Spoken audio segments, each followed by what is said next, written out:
This podcast is sponsored by Pogo, Property Operations on the Go. Facility managers know how challenging it can be to keep everything running smoothly. That's why Pogo was created, a white-labeled software solution designed by property managers for property managers. Pogo is your ultimate all-in-one platform for managing multiple assets. With Pogo, you communicate with your tenants, manage maintenance requests, control property access, manage bookable spaces, and much more. Plus, with advanced analytics, Pogo empowers you to optimize your operations anytime, anywhere. The best part? Pogo is completely customizable to fit your brand and business. Simplify your operations, enhance tenant satisfaction, and save money with Pogo. Ready to make the switch? Visit gopogo.us to schedule your demo today. Pogo, one system, multiple solutions at your fingertips. Mark Beffort here, bringing you relevant discussions with leaders in the commercial real estate industry.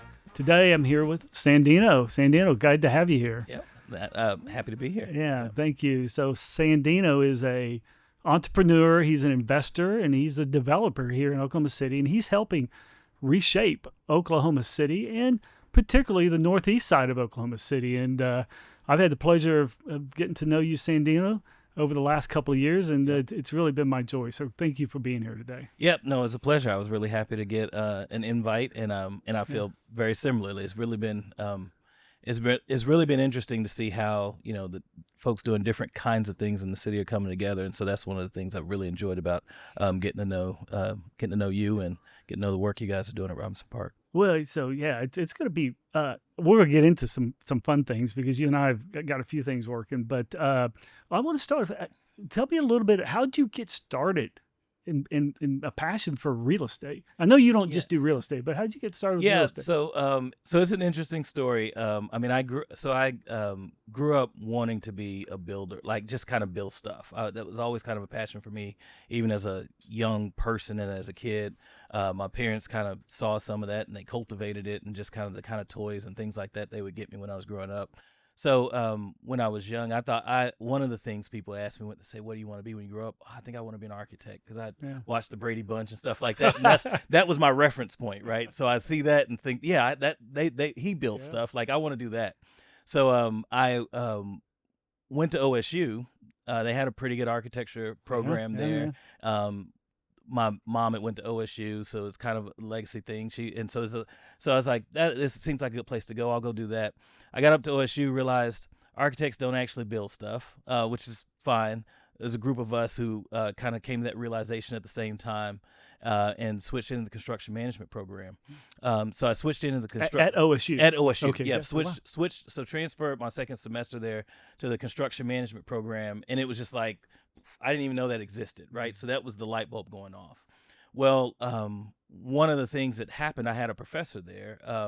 Is one of our professors. He was from the West Coast. His family was from Washington State, but over by Portland area, and they were developers. And so I was talking to him about. He's like, "Why'd you switch into this program?" I'm just kind of curious. We were kind of talking. And I said, well, I really want to build stuff, but I grew up, the areas I grew up in, these are the kind of things I want to see happen, et cetera. He's like, okay, so I think you want to be a developer. And so I think you want to be a real estate developer. I was like, what is that? And he was like, well, that's what my family does. He was an architect by training, but his family had been in development, and he had done some small development in and around Stillwater. Well, he connected me with some of the folks in the development community here in Oklahoma City.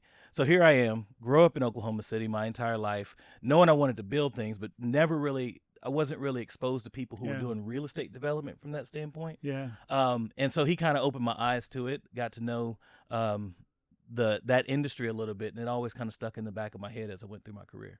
Okay, yeah. So you're from a small town. What small town are you from? Well, so I'm from Oklahoma City, but I grew up in what I refer to as Eastern Oklahoma City, which is a lot more rural area. So you think Choctaw, Jones, that kind of thing.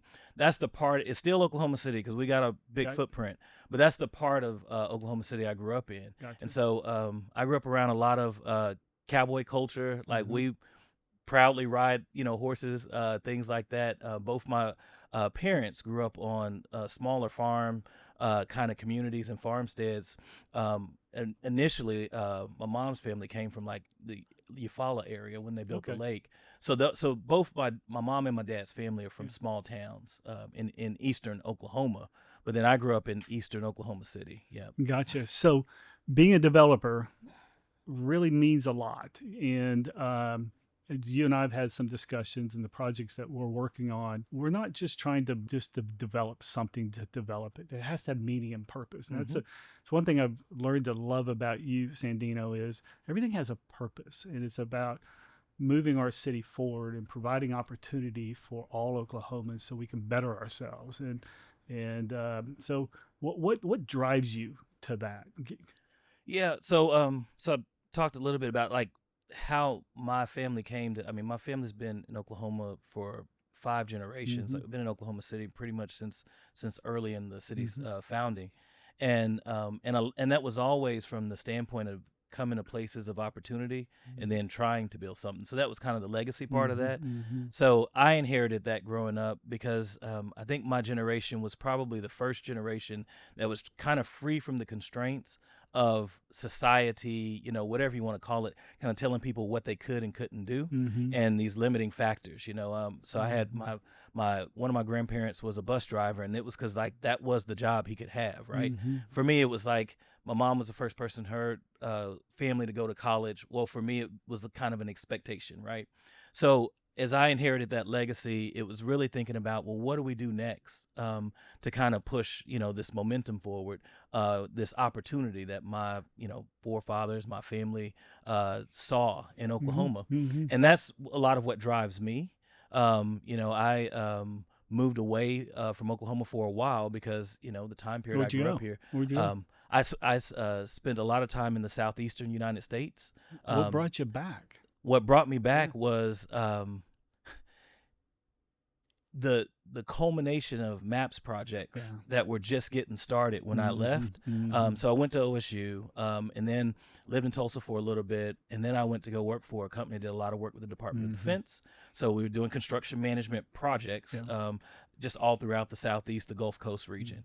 But Oklahoma's home, so I would always kind of look and see what was going on. When the 2000s, we started seeing kind of this constant sort of improvement, as I feel like maps came to fore, a lot more investment in the sort of self-investment in the community, and then just this sort of steady growth and the steady pace, and so a lot more the economic diversity that the city had invested in started to pay off. Well, I watched all of this, and I saw the story that kind of culminated in 2008 with the Thunder. Like, that was the national, I feel like, coming out party. Yeah. It was like, well, wait a minute, these guys, what's going on in Oklahoma? Well, at that point, I was looking at it and saying, like, how do we ensure that this really unexpected trajectory for a kind of mid-sized city in the U.S. Yeah. How do we make sure that this is not like a one kind of trick pony, a one Mm-hmm. once a drop, like kind of once a one-off, I should say. How do we make sure it's not a one-off? So when I decided to move back because I wanted to make sure that the next wave of investments were really investing in all the people to keep the momentum of the city going. Yeah, yeah. So yeah, I appreciate all that. So one of the things I love about Oklahoma City, we're revitalizing a bunch of pockets, Mm-hmm. and one of the pockets that you're part of is the Northeast 23rd Street Renaissance, and some remarkable things that you and Monique and Quentin and a bunch of others. Yep. I don't know all the parties. I just know some of them. So tell me a little bit about what that means to you, and maybe some of the struggles that you've had, and some of the successes that you've had.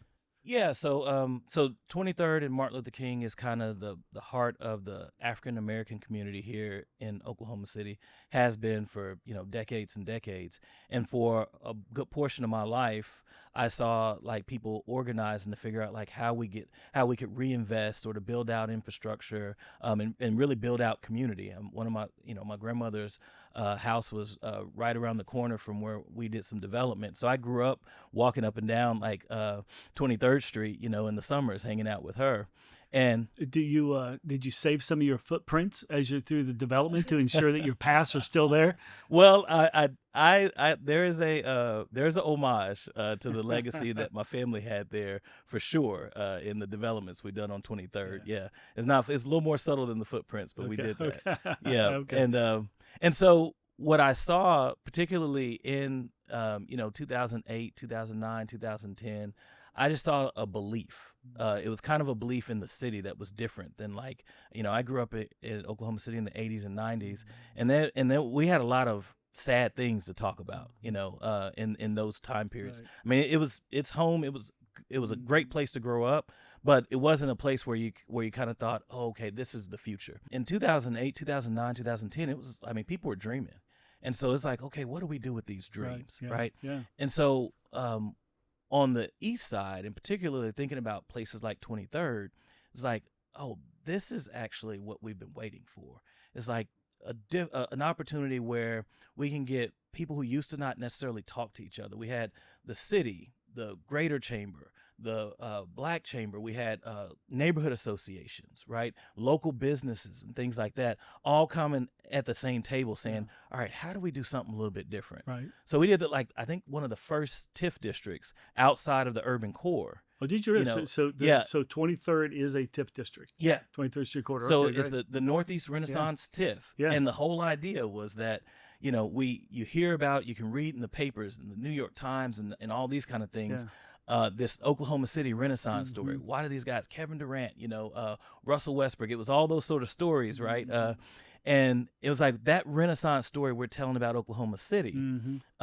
We need to make sure that the Northeast side, which is where the state capital is, it's where a lot of our tourism assets are. We need to make sure it's a part of that Renaissance story. Yeah. So the idea was the Northeast Renaissance was really to revitalize, sort of, and kind of momentalize, access and opportunity in that part of the Well, guys, community. it's actually a jewel and a gem that this city has. If you think about it, from I-35 over to the Broadway extension to the east side of downtown, that whole area has tremendous opportunities. You said you've got the Capitol, which you guys are doing on 23rd Street Renaissance. You have the entire Health Science Center area. You had all the new apartments and everything that are being built over there. You got the Convergence Project. You got 4th Street, which is a tremendous gem that goes all the way down through. You got the Katy Trail that runs through there. I just think that there's tremendous opportunity. And then how that connects into downtown through Bricktown, and what you and I are working on, which is the entertainment district, and the ability to connect all that is just tremendous. Yeah, it all ties together. So that was the timing. We did a lot of, I've heard, I think the mayor and other people talk about, this overnight sort of 20-year success story, right? So, we spent 5-6 years just organizing, engaging community to understand what the opportunities were, but also how we could take hold of it. So that's why 23rd Street was important, and getting a kind of catalytic project going there. But it's really from this bigger sort of lens of all the things you just mentioned. We talked about all that, and we didn't talk about the Adventure District, right? We didn't talk about the zoo and Remington Park and the Okana now.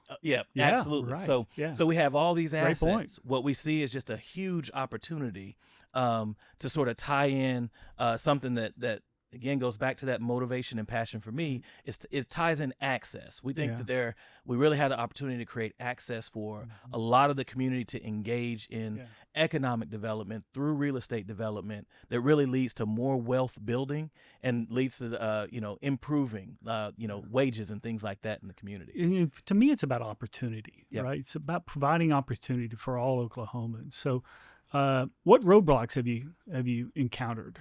Well, so I would say early on, the challenge was just perception.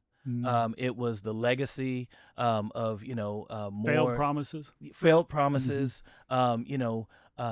difficulty in people's perceptions about what it meant to invest in these particular areas on the east side. So early on, it was that. To do some of the first projects, we had to go one, I had to have partners who weren't necessarily from the East Side, or partners who had experience other places. But then the hurdles we had to jump through. I mean, we had to go through a lot more. A lot more banks and a lot more conversations to get term sheets just on commercial lending because of historic redlining and a lack of investment historically. And then we had to know, which is something that I don't think people appreciate, we had to know high net wealth individuals who would guarantee debt at a much higher level than what you would expect. Those banks are tough. They Absolutely. want to get repaid. Absolutely. I don't understand that. I'm kidding. Well, so and the thing is, like, we want the banks to get repaid, but it's this whole thing about who goes first that we had to deal with. So early on, it was like we found banks who would work with us, but then they would say, "Hey, we want to do this, but in order to get through that loan committee, whatever it is, I really need you guys to have." More backing, more financial backing than you had. So early on, that was the case. Yeah. I would say, though, big picture, you talked about failed promises. One of the barriers that we run into is the fear that people have for things being done to them in a lot of the communities, right, that we're talking about, a lot of the neighborhoods we're talking about, versus with them. And so there is this tremendous opportunity. You mentioned it earlier it's opportunity. I mean, there is opportunity for everyone. And there's so much opportunity that people can benefit from it. The barrier that we're sort of navigating now is really appreciating how we can sort of preserve and maximize opportunity while we're building capability for people in the communities that where all this change is happening to be able to participate and access. So in MAPS 4, the Foster Center, correct? It's H.B. Foster Center, is that right? Henrietta B. Foster. Henrietta B. Foster Center, and that's a MAPS project and we've had conversations about how we connect that with the Convergence Project to ensure we're all going together. Tell us a little bit about the Henry B. Foster Center. Yeah. So, H.B. Foster Center. So Henrietta B. Foster was a librarian, very well-regarded kind of community leader. And the H.B. Foster Center was one of the legacy kind of community recreation centers. And the building was originally one of the YMCA. We built a new, pretty fabulous recreation center in Northeast Oklahoma City, the Willa Johnson Center over at 10th and Martin Luther King. As that project came online, now you had the H.B. Foster Center kind of sitting empty, and the question was about what could we do with that asset.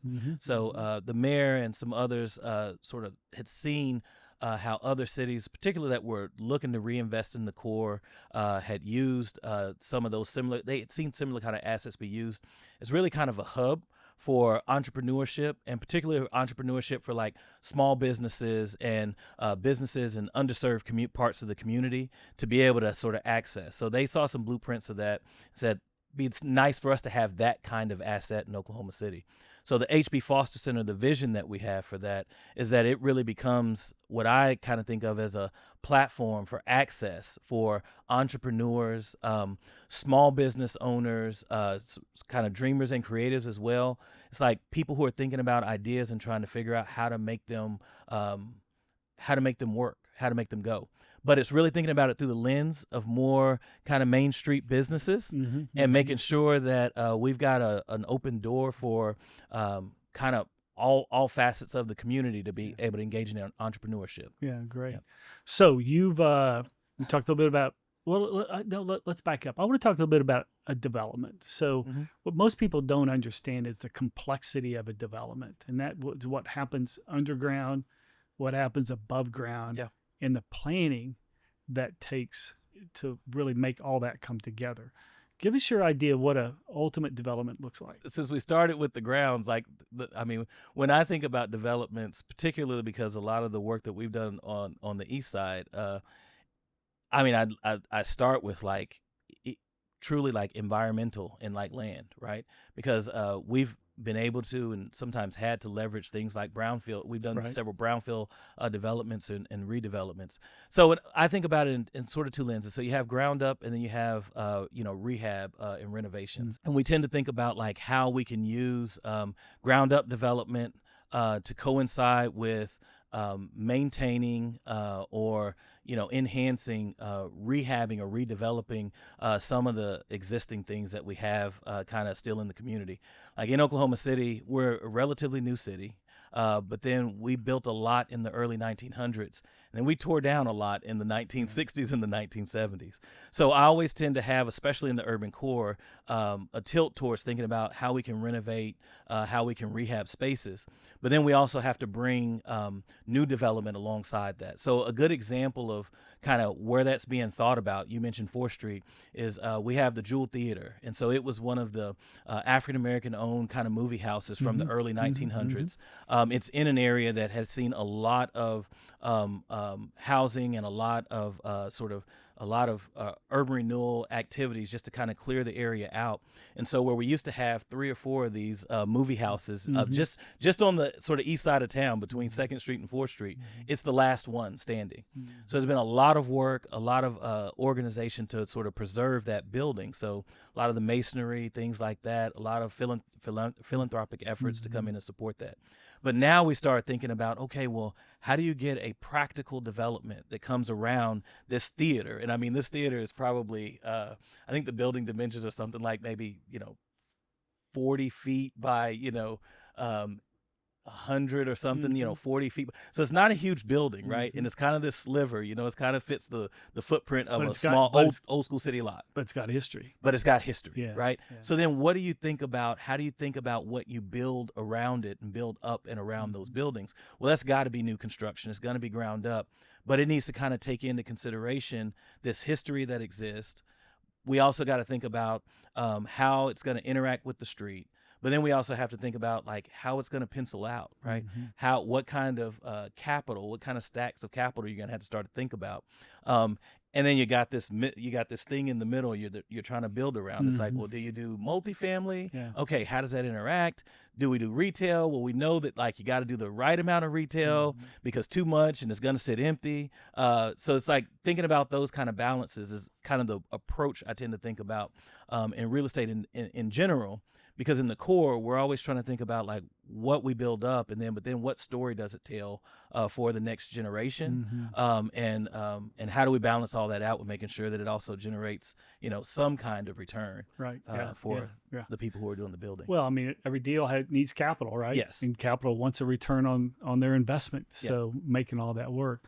One of the challenges I see that our city has is we have a tremendous amount of opportunity.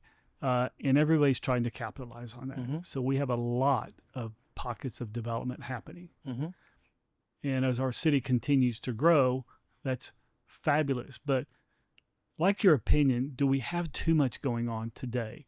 Because if you sit back and think about Chisholm Creek, you think about the Half, you think about Oak, you think about Wheeler District, you think about the Innovation District, you think about the New Thunder Arena, and you think about what OU's thinking about doing in their district around their proposed new stadium, if that gets off the ground. You think about what we're getting ready to embark on the entertainment district, what's going to happen around the New Thunder Arena, what happens in Yukon with the proposed. Can we support all those venues? And then you add in all the 10 to 15 other little pockets like Plaza District, Northeast 23rd. I mean, how do we support all that? I'm really concerned about that. I'd like your take on that. Yeah, so I think I do think it's sometimes mind-boggling how many different kind of activities we've got going on at once and how many different pockets, as you mentioned.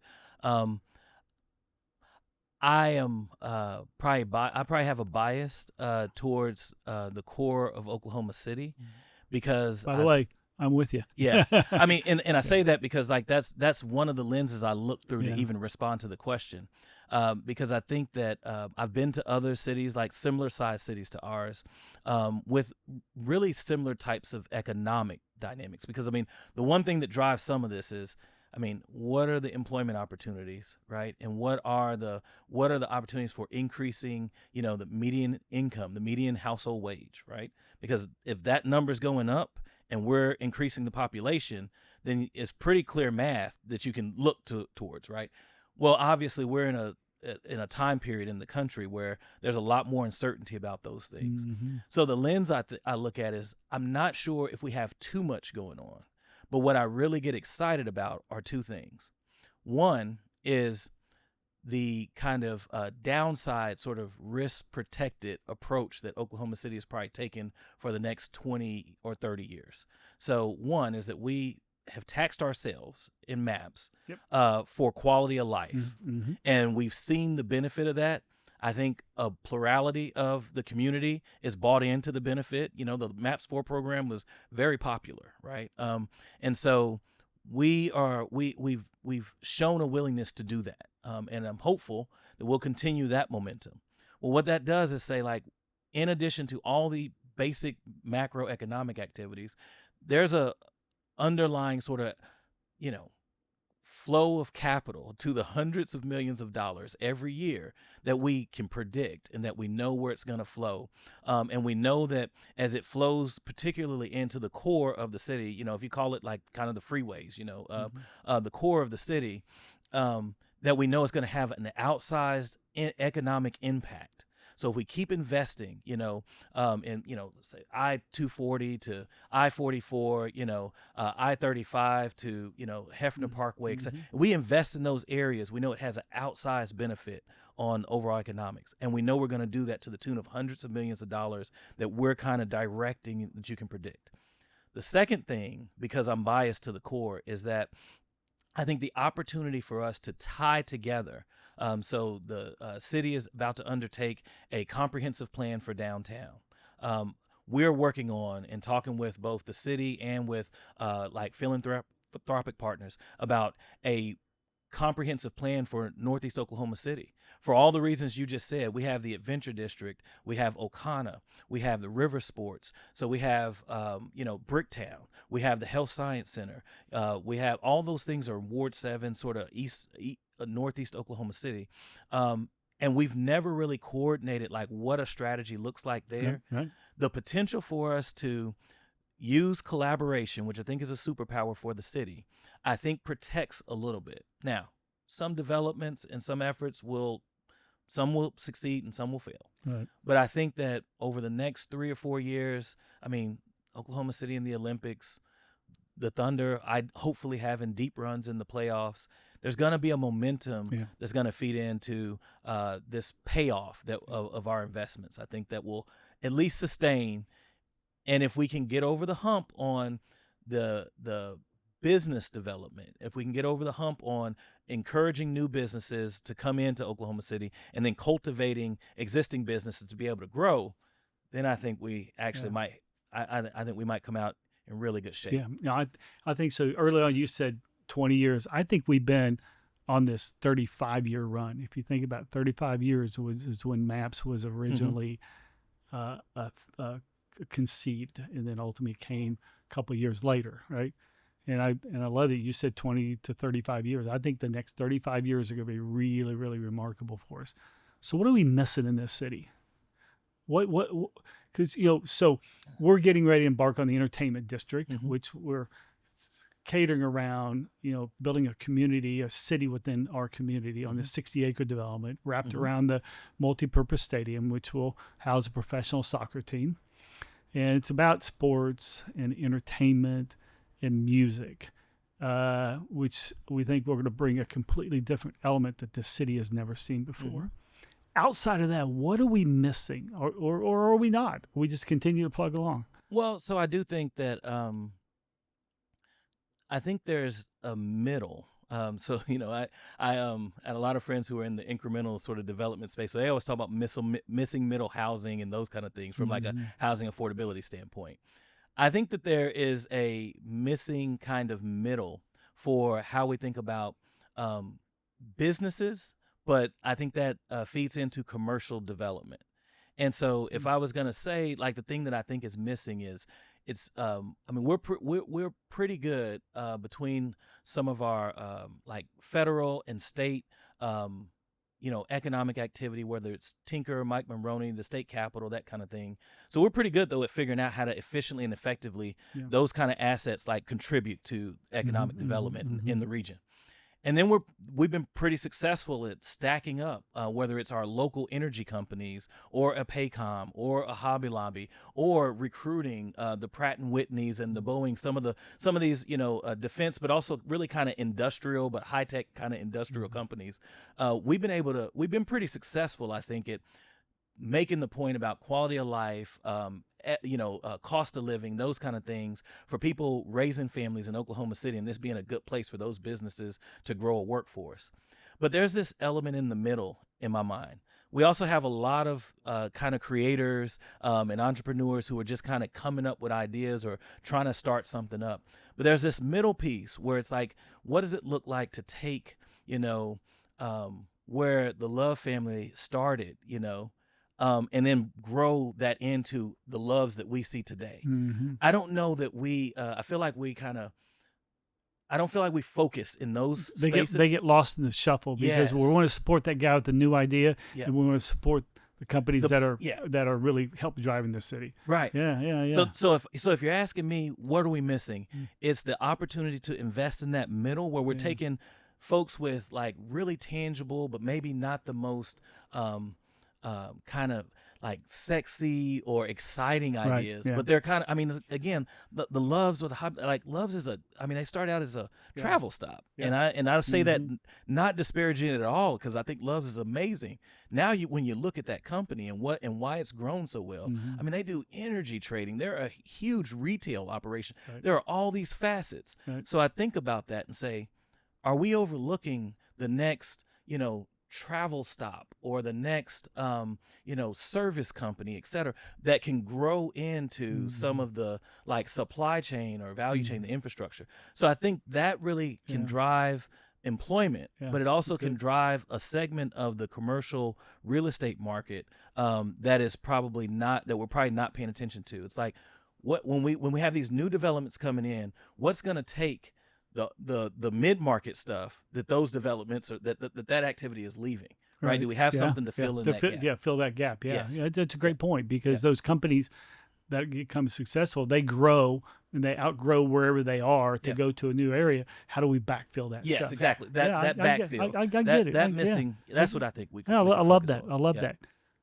So tell me, what's a mistake that you've made?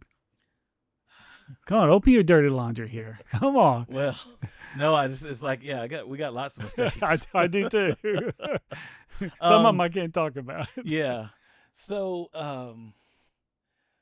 I would say like the mistake that's probably the most relevant and the one that I feel the most compelled to mention is not always appreciating the value of educating people about what's happening. I'm very conscientious, especially because like I've had a certain amount of privilege that I've just been able to access in my career, and as I've had some success. And so it's easy for me to look at the communities that I'm focused in and say, oh, okay, I know best, or this is what we need, right? And really appreciating the amount of communication, right? And in fact, to some extent, having a little patience to talk to people about what we're proposing or why what we're talking about will be valued or how it will help in the long run. That's probably, I haven't always done that as well as I could have. And I think it's created tensions where it wasn't necessary, but also made it harder, to get everybody sort of behind some of the really necessary work that we're doing. I think it's a fabulous thought, because we as developers, we tend to think that what we're doing is the right thing. We tend to think that that people need to come along with us because we know what you want, right? And if we don't communicate with that community that we're trying to serve, our developments probably aren't going to be as successful. But at the same time, how do you navigate that negativity? Because ultimately, when you communicate early on, people always have reasons why not.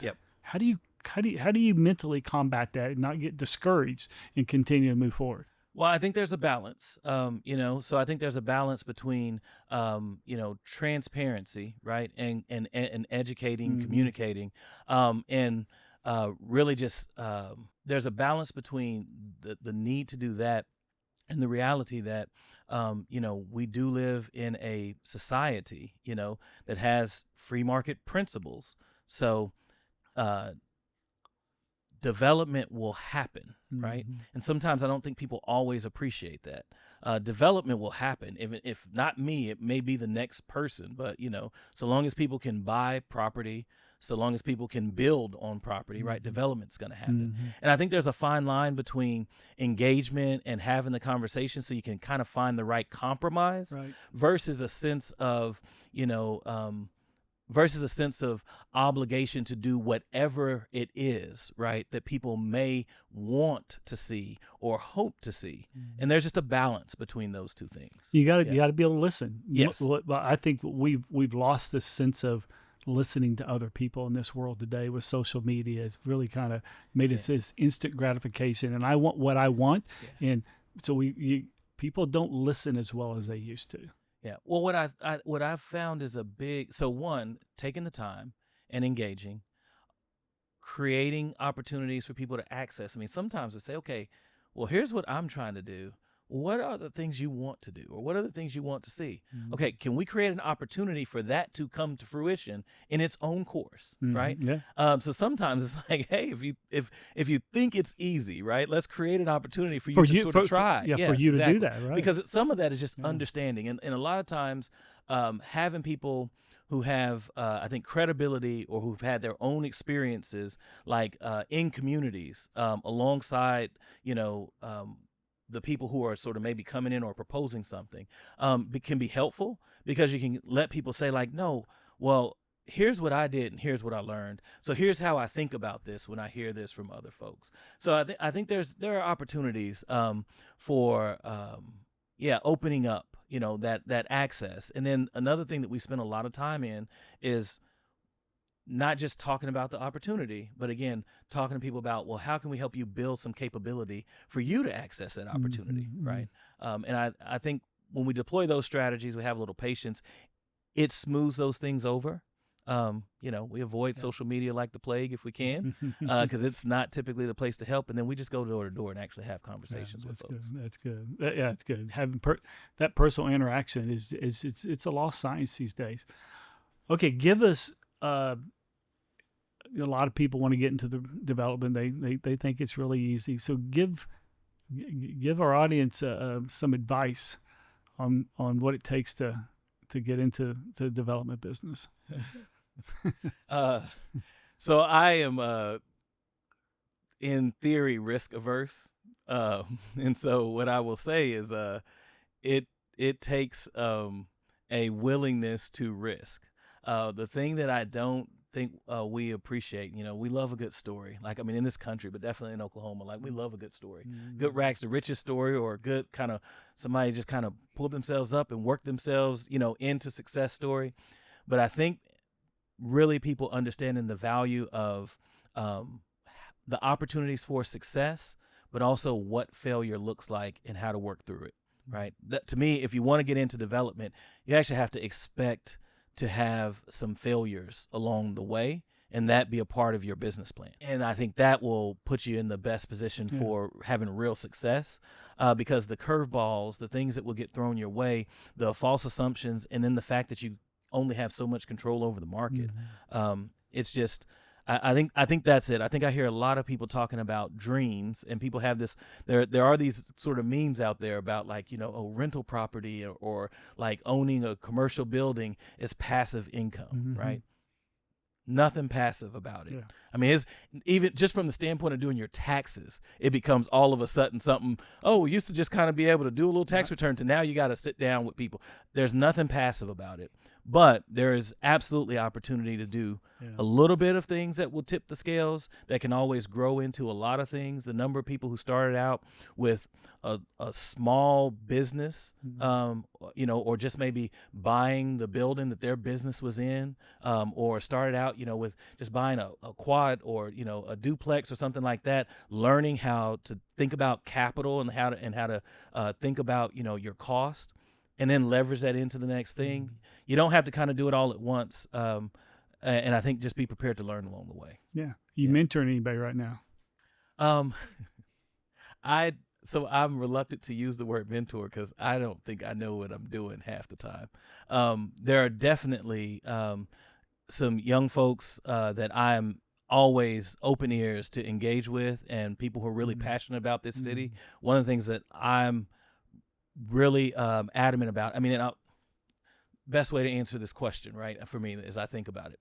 So I grew up in the 90s and the 2000s in particular, hearing about people like Mark Beffort and thinking like, oh, these folks are like really, these are the people who are like really doing stuff in the city. You know, a lot of my family members and stuff work downtown and things like that. And it's like, this is really interesting. So then, you know, I got a chance to get to know people, right? Like you, and it's like, oh, these are folks who will give me time, right? And will actually talk to me about like what they're thinking about. That's huge. So I look at that and say, yeah, when there are folks who come my way and they're serious about doing something, and they're pretty passionate about it, then I always try to take the time to engage with them and kind of have an open door. That's cool. Yeah. So as the advice, did you ever give any advice that if you want gray hair, you get into the development business? Look at my head. You got some gray hair there. Oh, no, it's coming. You're a lot younger than me. How Yeah. old are you, Sandino? I am, this is 2025. So I stopped counting. After I turned about 25, my insurance went down. I quit keeping track. And so, You're not so 40 I'm 46. You're Yeah. 40. You're 46. Yeah. Oh, yeah. Yeah. Well, yeah. Yeah. So, but no, I mean, I joke with the folks. It's like, yeah, the best thing you can do, you want to get into some of these spaces, is you need to have a routine of self-care. Yeah. So, yeah. It's hard. It's hard. It's a run. Okay. So you've started a fund. Yeah. So tell us a little bit about your investment fund. So the investment fund that I started was with Echo Investment Capital, and it's really a partnership based on thinking about how to invest in more kind of supply chain type of businesses. And the goal was those were kind of businesses where instead of trying to find founders and kind of engage in sort of typical VC approach, which is kind of really based on, I mean, there are these economics that say, like, when you're just thinking about capital, you can allocate capital and you can say, I can allocate capital to the best ideas, knowing that, like, 8 out of 10 things that I invest in will fail. But the two things, because they're all great ideas, these two things will have like an exponential return, and it becomes math at a point where if you can get that to be 3 out of 10 instead of 2 out of 10, like, I mean, it's just a huge opportunity, right? But that is it's a very patient game, but it's also a very unpredictable game. You don't really get to control the outcomes. You just kind of keep. It's math. You just kind of keep putting the bets on the right thing, and then eventually you get it to sort of come back the way you want it. So this approach, and kind of the approach we're taking with entrepreneurship in general, is kind of giving up some of the exponential on the return for more predictability. And it's like, where are businesses where we know if we can add some debt capital or some equity capital, and we've got good operators. We can take good operators and make them great, and they can drive very predictable growth in a business area. A lot of that is like looking at really large businesses. So we talked about defense contractors or some of the larger industry we have in town. Yeah. They have huge tailwinds of supply chains and value chains of vendors and subcontractors and all that kind of thing. So it's like, if we can, it's a lot easier to figure out the value proposition where you can engage with a billion-dollar company and have $10 or $20 million of predictable value you add, and then grow a business on that. Mm-hmm. So the premise is kind of thinking about how can you invest in those types of companies and help them, identify them, help those operators grow into the opportunities that exist. Yeah. Did you face any barriers at all when you started this fund? Oh, huge barriers. And I wouldn't say did I face. I would say still facing. So that's a different thing, because what we talk about, so this is still about returns. Yeah. But it's not, but what you really need are investors who are interested in the tangential benefits of, like, driving wage and employment, or driving more business formation and business activity that will lead to, like, real estate activity and those kind of things. So you need a different kind of investor than one that's just saying, I I want to put $1 million into a thing that's going to drive a 15% IRR, but I really want 17 or 18%, right? We're saying like, these are opportunities for maybe 10 to 12% IRR, but they actually have these follow-on opportunities for if you're invested in like Oklahoma City as a place. Oh, we're going to actually create more businesses that need more real estate. Yeah. We're going to create businesses that are going to drive some economic activity that's going to have this other benefit to you if you're invested in a place. So it's a different kind of investor that it looks for. So I think there's I think that's a different conversation than what a lot of people are engaging in. Yeah. Okay, I'm going to put you on the spot. Yeah. I love our conversations. Every time I talk to you, I get inspired. I love hanging around you. Are you ever going to run for office? No, not to my knowledge. The day that I will run for office is probably the day that I've done all the things I need to do, because the idea of having to respond to people's opinions, right, is a challenge for me sometimes. Like, I am absolutely in the work for all the reasons we talked about, but I'm not likely to run for office because I want to be my authentic self, and my authentic self can rub people the wrong way sometimes, right? But what I am interested in, going back to even the conversation about mentoring, I'm very interested in cultivating leaders, and particularly on the civic side. I mean, from you talk about like state government, especially locally. I love to engage with all of the sort of pro-growth, pro-Oklahoma City, not just Oklahoma City, but really pro-Oklahoma, right?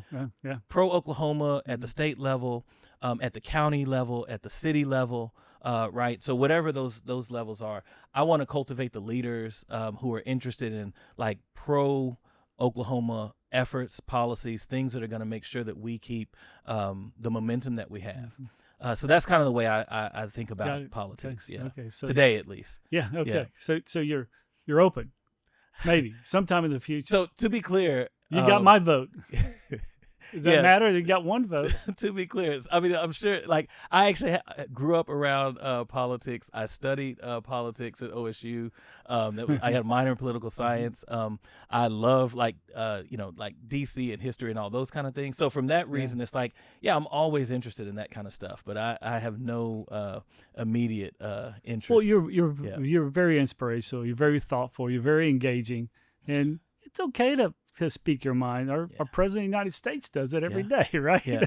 I just need to get a little further down the road. So I assure you, when I am independent, when I have some enough independent wealth, then I'll just go out there and let the people decide. Right? Today, it's like I might make the person upset who I need to to loan me some money tomorrow or something. I don't know, right? Well, Sandino, thanks for coming today. I hope I can call you a friend. If so, I'm proud to call you a friend. Love to work with you, and I hope we can continue to change this city for the better and improve the life for all Oklahomans. So I'm really excited about the future. I talk about leaders. I am excited about our mayor and the conversations that we're having nationally and locally. Yep. So I feel the same way, and I'm really excited to get to know other folks in the city, other people who are really committed to our growth and success. So I appreciate your commitments to that over the years, and been really excited to get to spend this time as well. Okay. Thank you, Sandy.